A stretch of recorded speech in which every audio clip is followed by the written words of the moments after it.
morning, everyone. My name is Lori Singleton. I'm President and CEO of Arizona Forward. If I have not met you before, thank you for joining us today for this important and timely conversation.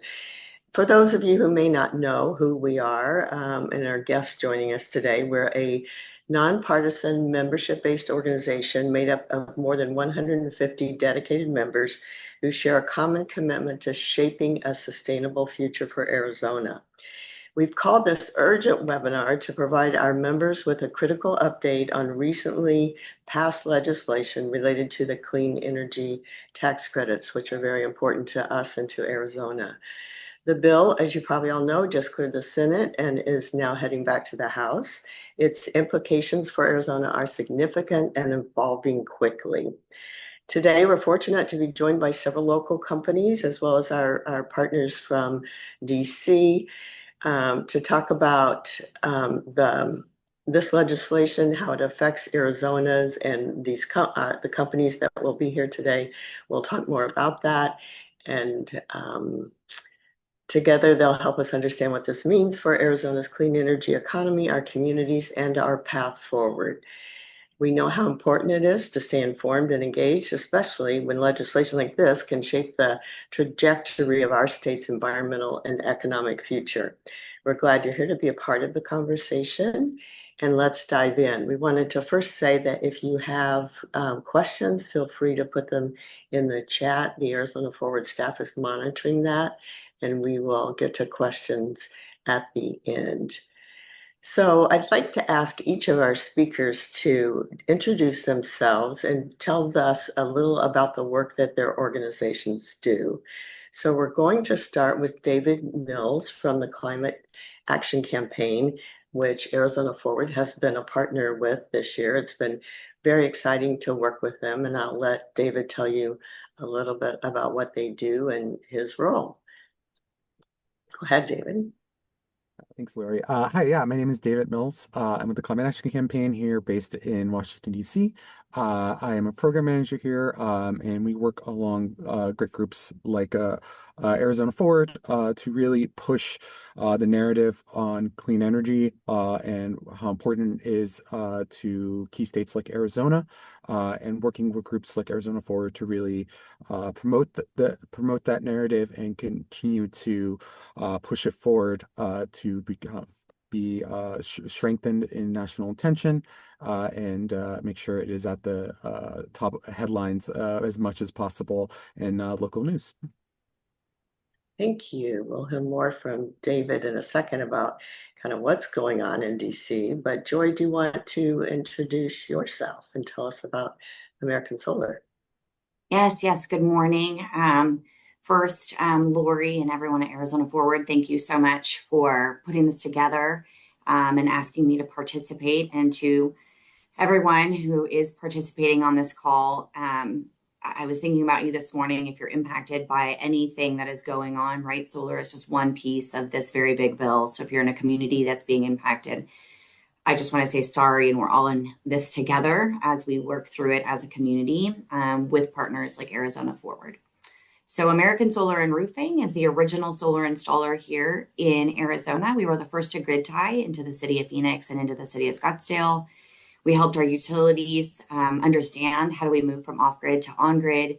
We partnered with a lot of global manufacturers on moving off-grid technology to on-grid technology. And we'll be celebrating our 25th anniversary next year, and I plan on doing so. I represent specifically, and I'll talk today more about the residential side. We do provide support to C&I or commercial industrial, but where my work was in the last couple of months with the bill was specifically for residential homeowners to leverage the tax credit, and how homeowners are very crucial to the development of the grid and the fastest electrons to the grid. So it is unfortunate, but again, I appreciate everyone who's joining and every community partner I know that I'll be working with for the years to come to keep Arizona moving forward on solar. Thank you, Joy. Elise. Yes, hi everyone. And yes, I echo Joy's statement. Thank you for for hosting this today, Lori.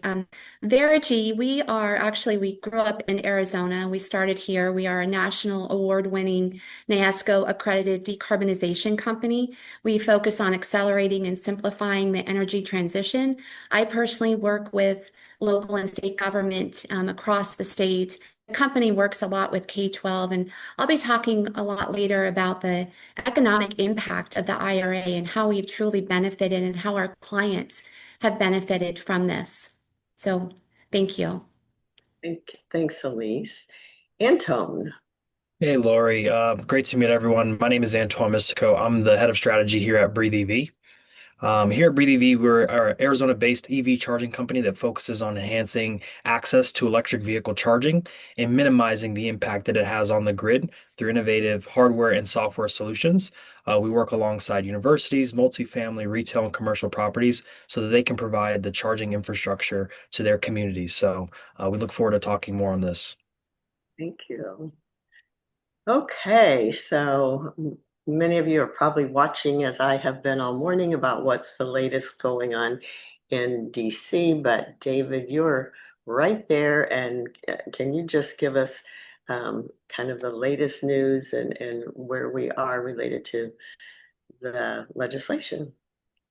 Yeah, absolutely.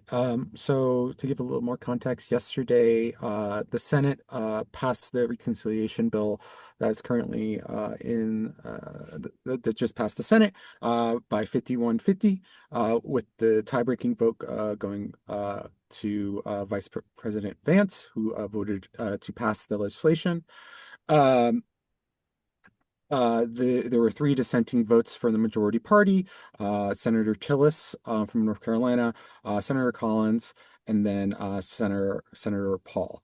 With the big vote that made the vote go past to be a tiebreaker was Senator Lisa Murkowski from Alaska, which was the decisive vote where she's swaying her vote from no to a yes, giving the vice president the power to break the tiebreaker.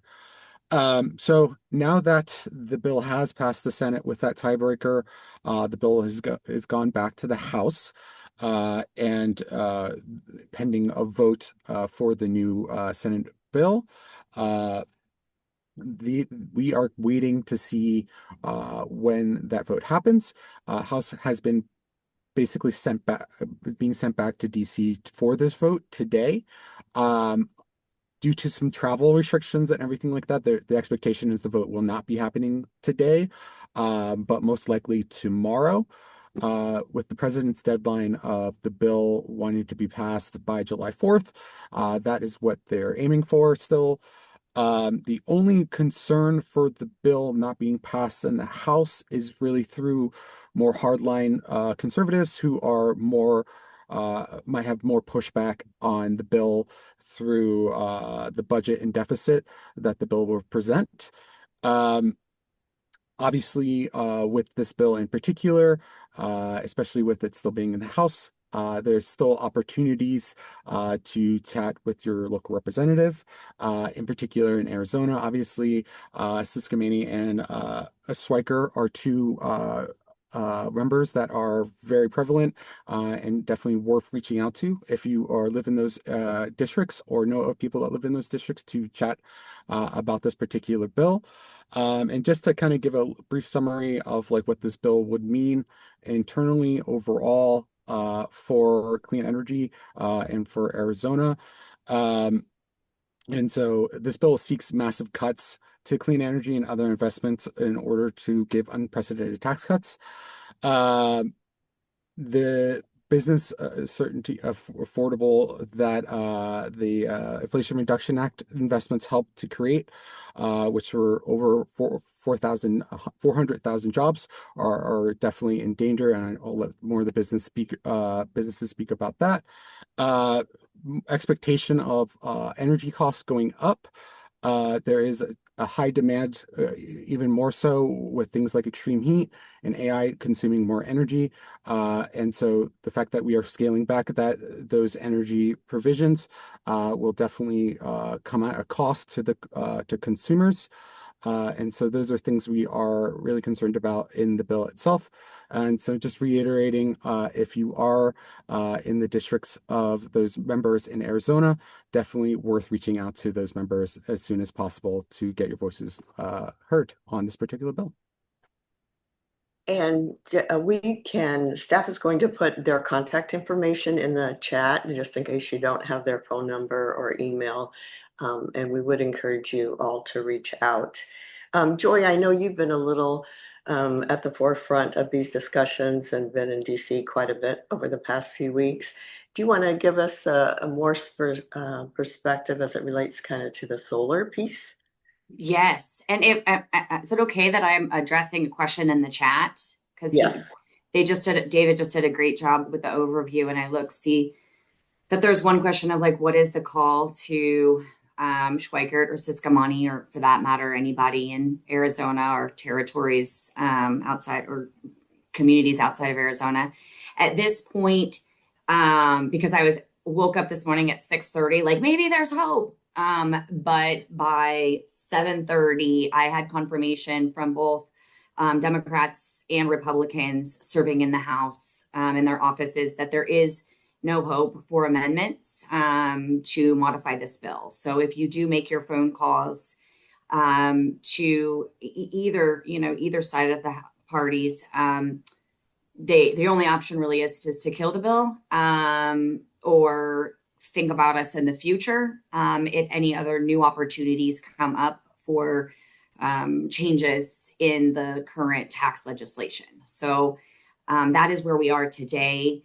Again, it was hard pressed. I was out there multiple times with companies that look like mine. Again, I'm just a local installer, and I benefit from having great staff who run my company on the day-to-day while I go run around America trying to save clean energy. And so the benefits, I suppose, of what this did is it really bonded local companies a lot more that looked like mine. We're pretty fractured as an industry just because, again, we're more concerned about making payroll every week, right? We aren't paying attention to what's happening in DC. I think that this is activating local communities at a level that is going to be critical as we do move forward with what does the next 25 years look like. And as Elise had mentioned, right, or David, on the increase demand for energy that the utilities are experiencing now more than ever.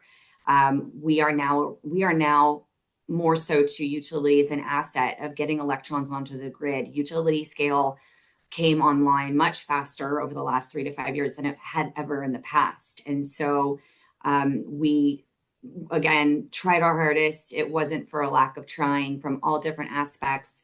I was on the phone till about 1 a.m. with senators' offices here locally to see if there was any amendment language that could be considered that Schumer would allow to come onto the floor. So, I mean, this was a hard-pressed effort by so many in the industry. And like I said in my opening remarks, it's now going to be time for everyone who's on this call and every local leader to put down their conversations or what they thought about solar maybe 10 years ago, because now we need to come together and support each other to see how can we continue the movement that taxpayers, ratepayers have made an investment to over the last 20 years.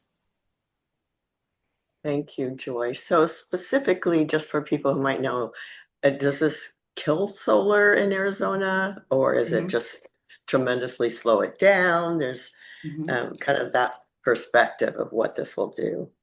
Overall, thank you. Overall, at the residential, I'll speak very specific to the residential level, and specifically if you want to buy it and receive your 30% tax credit. So right now, if you're a homeowner and you want to go solar, you have two options. One option is to lease it for 25 years. But leasing over the last couple of years have caused problems because a lot of those companies have gone bankrupt. And so it does create a little bit of some issues there for homeowners. And so then up until interest rates increased, about 80% of the market was taking the 30% tax credit nationally. So that's 25D. You buy solar. If you owe money to the federal government, you can reduce that tax bill by 30% with that the amount of money that you invested into solar. So that specific item is going to be eliminated at the end of this year. And so if you or your friends, your family want to invest in solar, now is the time to call companies that sell direct. APS and SRP have a great list of local companies, so I always will promote mine, but definitely going online and looking and getting other bids. You would want to invest in that now because it'll go away. And then at the end of this year. And then there are still some leasing opportunities that'll be available until 2027. And it's set to sunset the leasing. Storage, when we're looking at storage has a different, and I'm getting more nuanced about that later in the next few days, but storage will have a different nuance to the tax credit. So if you're putting storage with your solar system, how it's going to be considered at the tax level is going to be different. Commercial, industrial, again, it's all going to sunset by 2027. That was President Trump's initiative on the campaign trail, and he continued that to today, that he wanted all tax credits to expire, if possible, by the end of his term. And so for the majority of it, even I believe at a utility scale standpoint, we are going to be rushing for the next 2 to 3 years, trying to get as much as possible, or everything will shift after the election and something else will change. But right now, that's our directive. Thank you. That's very helpful. Elise, I know that Verigy does a lot of work with schools and governments. Can you talk a little bit more about the impacts of this and how we're going to move forward in light of what might be the new reality for us all? Yes, absolutely. Thanks, Lori. And I've actually prepared a presentation. I thought I'd bring in some facts and figures for everyone. So give me just a second. Let me make sure I can share this. Let's see. There, can everyone see that okay? I just need a thumbs up. Not yet. There you are. Yes. There. Okay, great. Okay.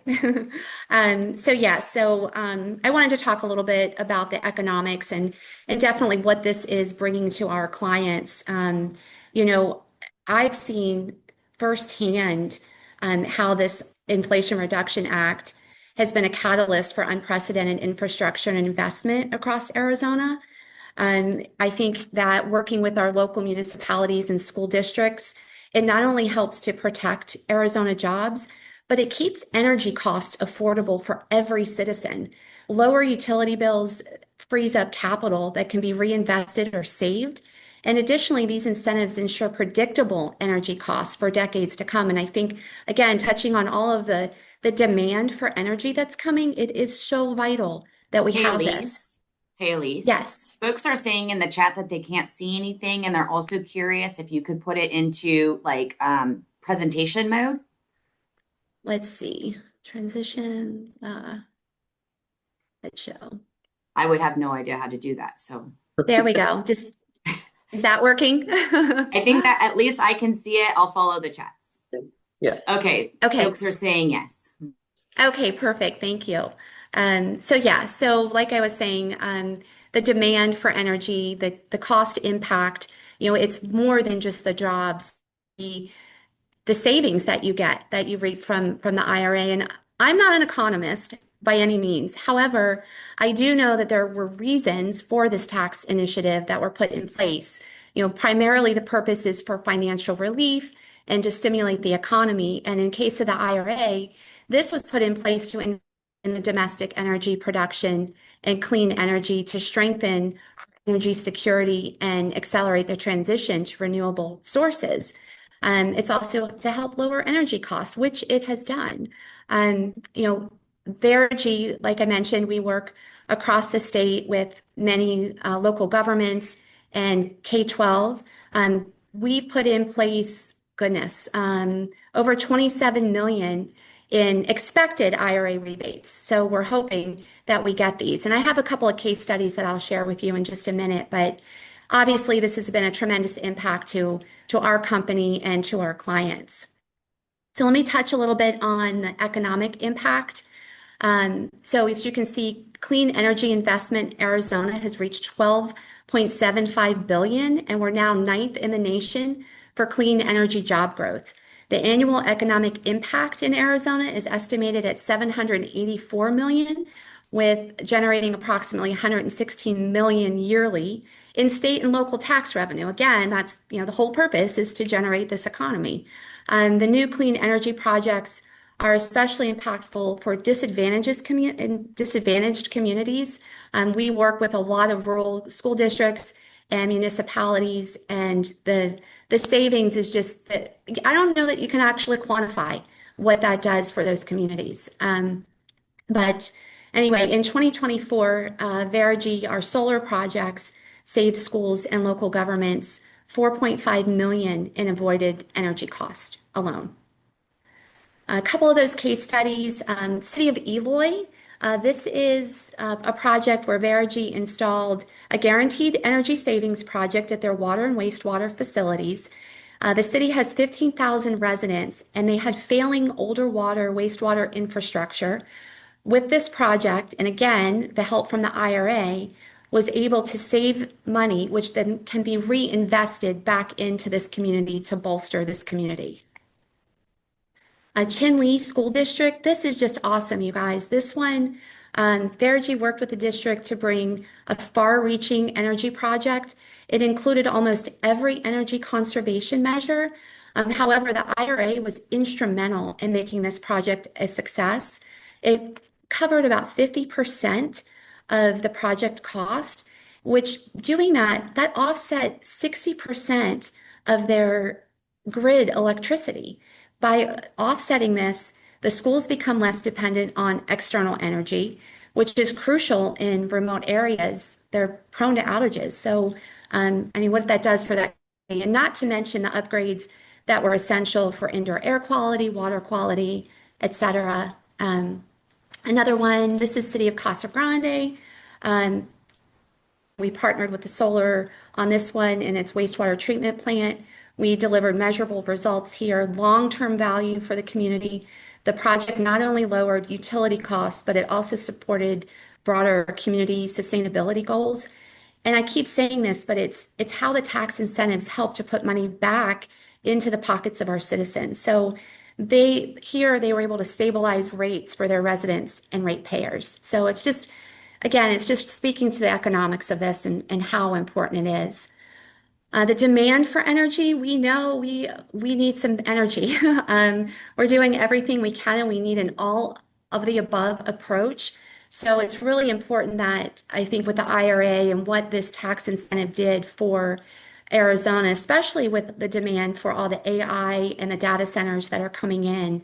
As you can see here, peak demand records are being set regularly. And APS, SRP, they're doing a wonderful job at trying to stay ahead of this. But as you can see that, 13,000 megawatts by 2031, up 40% from current levels. That's insane. That's a lot. I just wanted to point this out. So China is the global leader in both solar energy and production. And I thought this was just really interesting because we're trying to, be at the forefront of everything. And here, China in the first 4 months of 2025, they added 104.9 gigawatts of solar. Put that in context, that's 4 months. In 4 months, they put more than we've installed in the entire United States in the last 4 months. That's insane.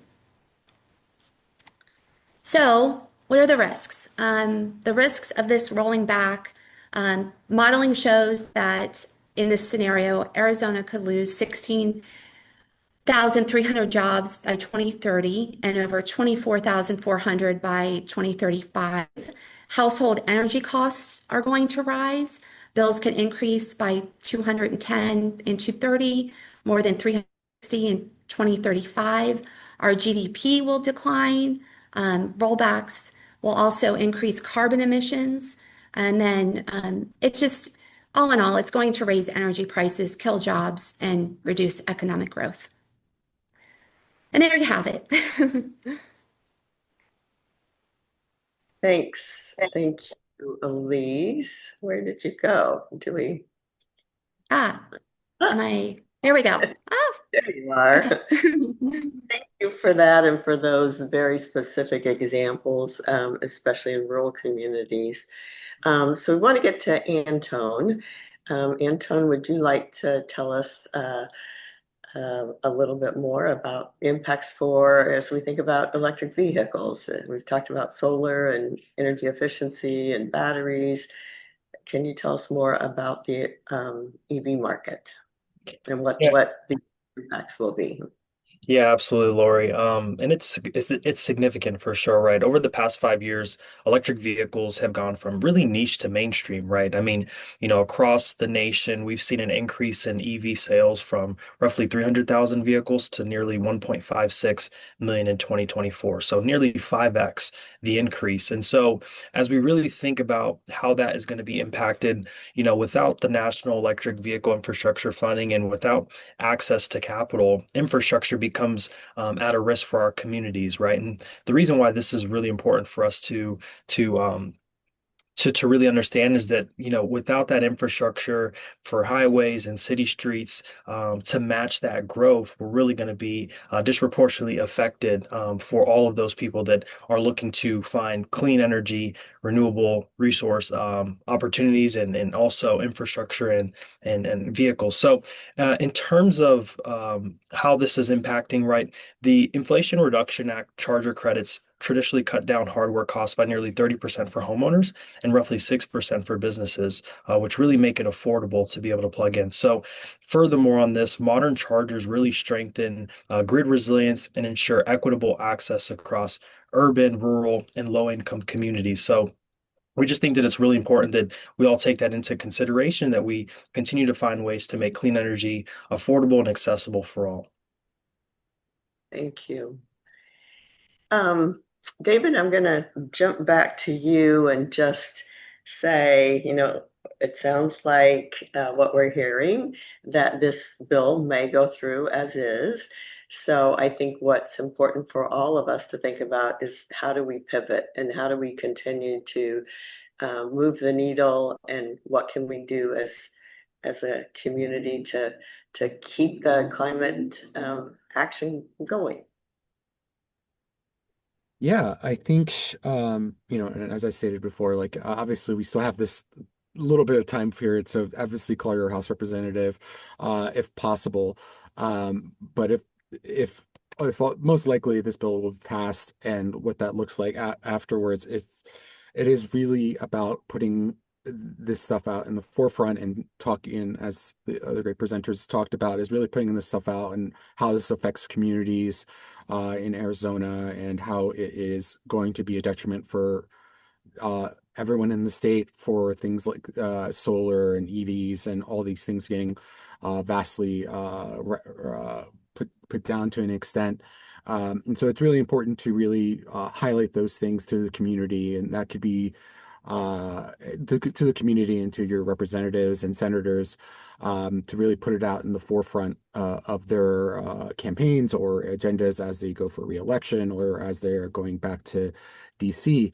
As I said, it's always really important to continue to talk to those representatives as much as possible, be it through calling them, be it through having lobby meetings with them, or even having events like this webinar where we are just chatting about what is the ramifications of a bill like this and what it will mean for the community, and really stating the importance of it to not only the senators and the members of Congress, but to the community, to really have their voices be heard. And so that, I think, is the next steps of this, is to kind of really push that forward, and then additionally kind of just continue to hold the flag for those clean energy businesses going forward, and continue to restate how important they are, and what they mean for these communities. I have one question. I heard something about a second reconciliation bill might be possible. Would that change any of this? Or was that just, part of some of the speculation that's going on? Uh, I think there's obviously, if there is legislation, I think this will be the top legislation that's going to happen. I think there is hopefully room in the near future with this current Congress to see if they could put more funding into certain things. I think that is obviously with budget and stuff like that. And so there is smaller opportunities to have those members really continue to put things in future budgets and everything like that. But this in general is a sweeping bill that they are pushing forward and something they're going to be championing for the people that voted for it going forward. So I think to that extent, there is a smaller opportunities there, but this bill is really a heavy hit. And thank you, David. And Joy, I know we talked this week about focusing on maybe our state representatives as well. And what does that look like, and how could we help in that regard? Well, just to add to that other question, the only other thing that I have heard about, and going back to David, right, these are sweeping changes. Anything that maybe get changed over time is going to be small incremental things that could, help a little bit at a time. But when I talk internally, my company and I feel like we're going back to 2005. So we're going back 20 years of the slow, we have to build it all back up again. Everything, all of us, I know all of us on this call have probably been a part of this, right? For years or decades, supporting clean energy. There's just no support anymore, locally or nationally, to increase movement and increase the installation process. So we're going to have to start all over again. So nationally, we might have we might have a tax extender that maybe I could go and get extension of 25D into 2027 at the end later this year. But businesses today nationally are moving their business model to deal with what we're dealing with, while we work on other opportunities. Locally, I would say now is just, again, I put a video out about 2 months ago after I knew this was going to happen, and I was crying and mourning the loss. And my call to action is okay, now's the time we have to get all back to work again, right? If I call and I'm like, hey, can we get this done? Can we get that done? Right? I have to work back with the mayors. I have to work with legislators. I have to go back into the Corporation Commission. It was fun and games, respectfully, to keep cutting and cutting and cutting solar. Solar is, less supported today than it was when I started locally than when I started in the industry 16 years ago. And so while we have a great deployment, there were a lot of bills that came before the legislature this year that were anti-solar and anti-clean energy. And if we keep doing that and we keep allowing that to happen as a state, I just don't know what it can look like. There's only a few, we can only do so much until it's like, okay, now what do you want us to do? So I would hope that the communities and community leaders can come together with folks like me who have been in the trenches fighting for clean energy to think of a pathway forward, right? Like how do we create a clean energy plan for the state of Arizona, right? We used to have one under previous administrations. We don't have one now. There's a lot of infighting. Just like, when are we going to stop this? Because now more than ever, the utilities need energy, and the battery and storage are the fastest electrons to the grid. And we need true thought leaders to come to the table and start working on thoughtful plans that, no matter what the federal government does, right, that we're going to be prepared and we want to keep moving forward. So we have a good structure in place. My concern will be locally that if everyone just packs up and goes home, what will the state look like in 36 months if we don't have leaders anymore like myself or others on the call that are willing to stay focused on good policy that moves us forward? So nationally, again, as David said, who knows? They could blow the whole thing up. We don't know. Probably not going to happen.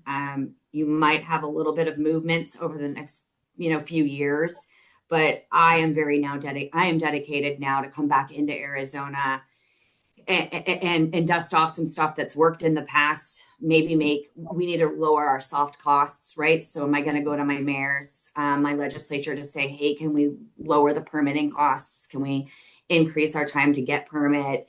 Right? Like I have to lower all costs to be able to still make it a financially viable product for customers who want to help the grid and lower their bills. Thank you. Elise, your thoughts? Yeah, so I've actually reached colleagues around the country, and it's interesting because places like Michigan, where they don't have half the sunshine that Arizona does, has better things in place in their legislature than we do. For example, they have energy savings that does not count as debt. So there are definitely things I think that we can learn from other states, and we need to explore all of those.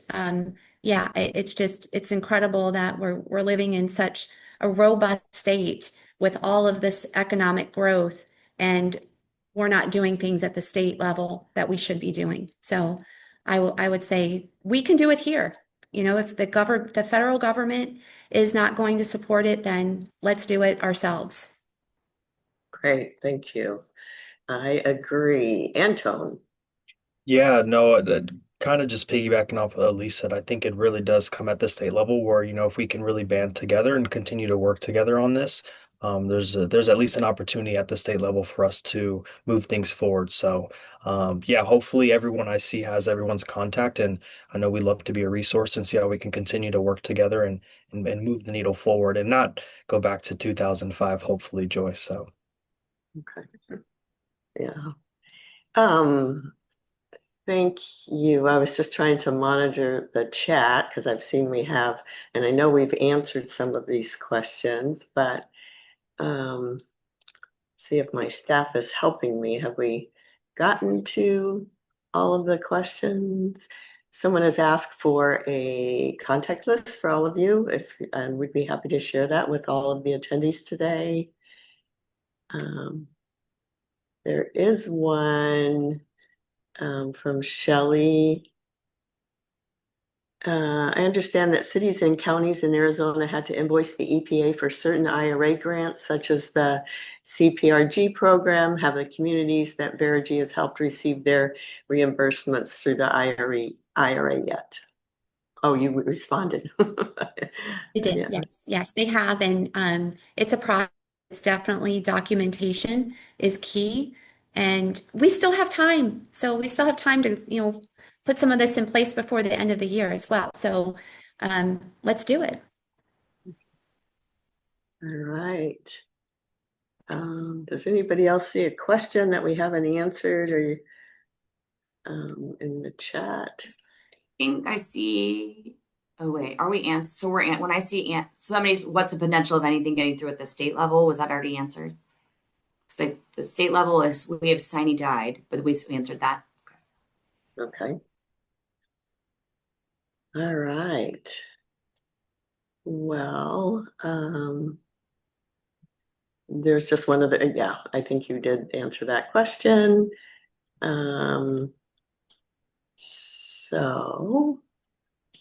Well, I guess I would just give you each one last parting comment.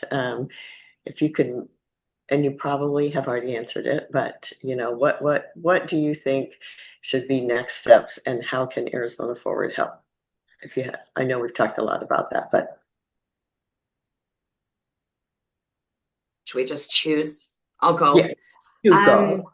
Okay, I think another conversation to be had too is as we're seeing, again, I'll just speak to it on residential and small commercial, right? As we're seeing the the constriction of the market and possibly more local companies going bankrupt.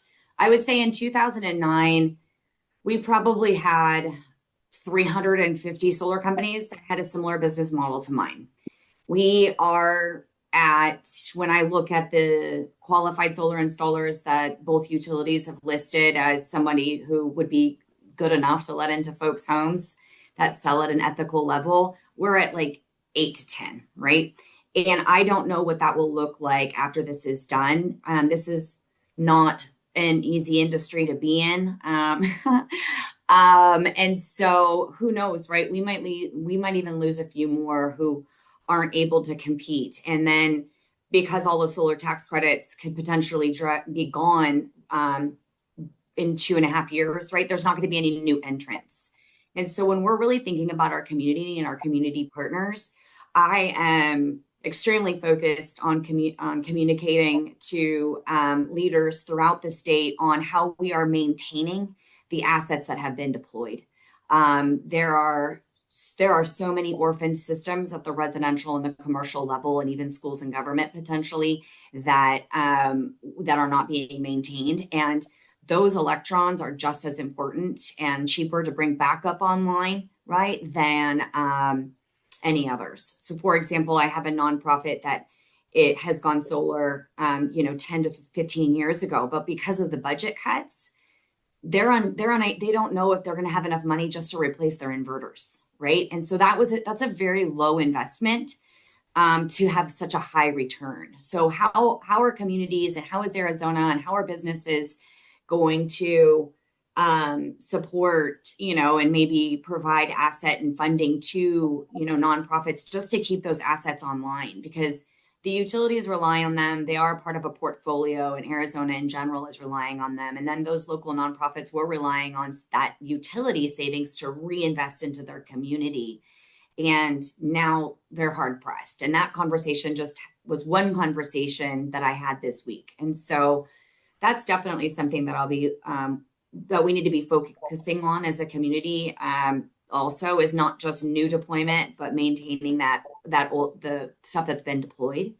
And again, I'm disappointed that we're going to have to take a step back. I am disappointed that less electrons are going to go to the grid. But I am optimistic again that those of us who are very committed to it will keep going, and we will have some semblance of a market to keep moving the conversation forward as we grow it again and refigure out what the next 25 years looks like. Again, I'll be celebrating 25 years this next January. And so, what does it look like? What do the financing models look like? How do utilities partner? How are states leveraging it? How, everything has to look different as we reestablish a new normal. And I look forward to working with Arizona Forward, the partners you have that come there, and having the conversations, because it's going to take clearing our mind of everything we know and restarting again.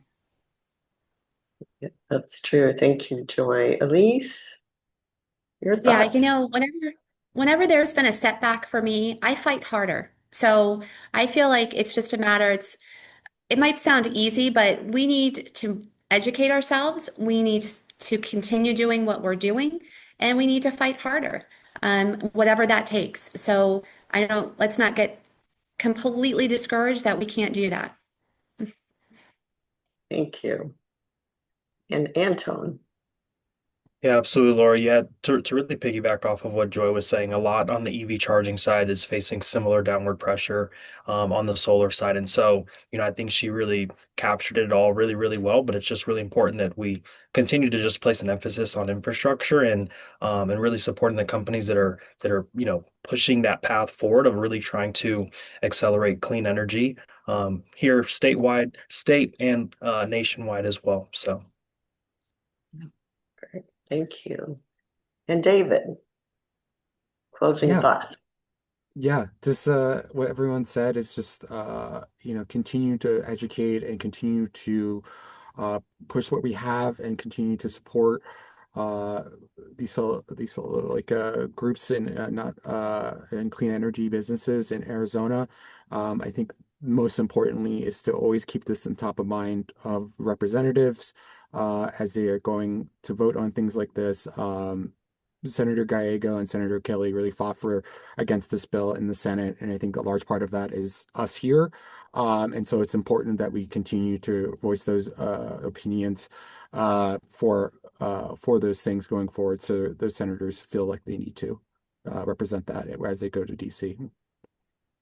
Yeah, and I did also want to thank Senators Kelly and Gallego. We have worked with them through this process and really appreciate their support. I think May I say one more item? you may. Sorry, thank you. And as we now know, voting matters, right?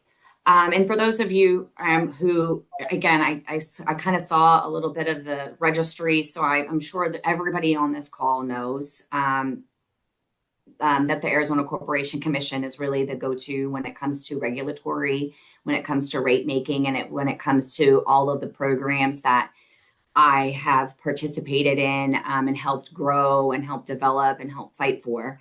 And so it is a race that not a lot of folks pay attention to because it's down ballot, but it is definitely going to be important that we have thoughtful people in those seats at all. And when I say thoughtful, like, again, just the energy demands in which Arizona is going to experience is second to none. I don't have any, I do not envy either one of our utilities at this point on the demands that AI are placing on it. And again, now this asset and this resource has been taken away. And I do know that both utilities put together battery programs and put at not only a local level like residential, but also utility scale. And so it just matters a lot now that those folks who get elected are ones that are very thoughtful for the next 20 years, because the policies that